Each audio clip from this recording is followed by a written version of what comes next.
and welcome to another featured news story with me, Bruno Lee at 8. Today we'll be focusing on water pollution, one of China's many contemporary issues. But we'll be a little more specific. We'll emphasize on a recent event dealing with water pollution in China. Bruno Lee has the story. The Chinese media turned to the little unrecognized town of Fengwei in the city of Suzhou of the Fujian province on August 31, 2009 due to a pollution crisis. But before we discuss about what happened that day, allow me to tell you a story. This story dates back to 1999 when a small plant was first built to handle discharge of wastewater in Suzhou. This particular plant marked the beginning of more plants of similar sizes being built in the following years. As the number of plants increased, so did the number of illnesses and cancer patients in the area. Over the past couple of years, many were diagnosed with liver, throat, stomach, or lung cancer. One villager even said that 1 out of 3 people with cancer in Fujian came from Suzhou. For years, the people of Suzhou could only bear with the light, air, sound, and water pollutions the plants created. Although there were many anti-pollution protests, many failed because all the plants met the standards written in law.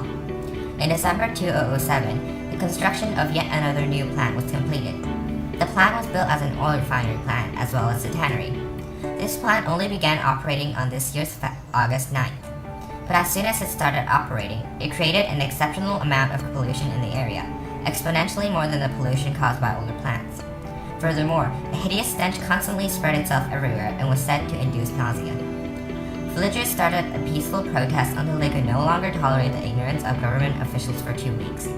They set foot into the plant aiming to sabotage it. This led to the incident in August 31, 2009, when 10,000 farmers and peasants clashed with 2,000 riot police. Although the riot only resulted in 12 mild injuries, it was symbolic to a contemporary China issue. Thanks for the story, Bruka. Let's chat Bruka, who's in Suzhou, Fujian right now. Hello? You there, Bruka? Hey Bruno, I'm a villager here willing to tell us how the plants affected his life. Thanks. Oh, so am I here to talk about how the bloody plants ruined my life? Well, first of all, it took away clean water from me, and clean water is important for me because I'm a human, and also because I own 2 modes of oyster farm. I used to be able to make 40 to 50,000 yuan of profit per year, but now I only get to earn around 10,000 yuan of profit per year. And you see, my wife died of throat cancer a few years ago, and I'm very, very sure that the pollution made by the plants was the cause of her death. There's more to this. The horrific smell emitted by the plants would make me feel like I'm living in a dungeon of dung every single day. And there's even more to that. At night time, none of us could sleep because of the noise and light pollution created by the plants. It is really tough living here, girl. Thanks for being interviewed. Really? Well, it sure feels like a dungeon of dung here. Bruno Lee, reporting from Suzhou, Fujian province, China. Thank you, Bruka. And to end our featured news story today, we have an editorial from a Humanities student, Bruce Lee. Let us welcome him. So tell me, how do you feel about this issue?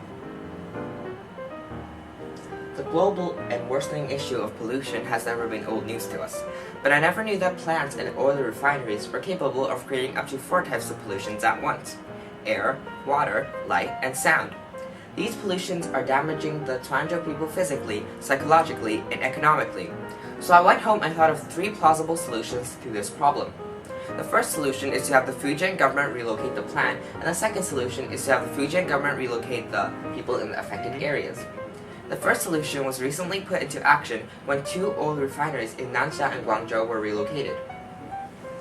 The third solution, and possibly the most ideal one, would be to have the Fujian government punish the company of the plant and stop it from operating.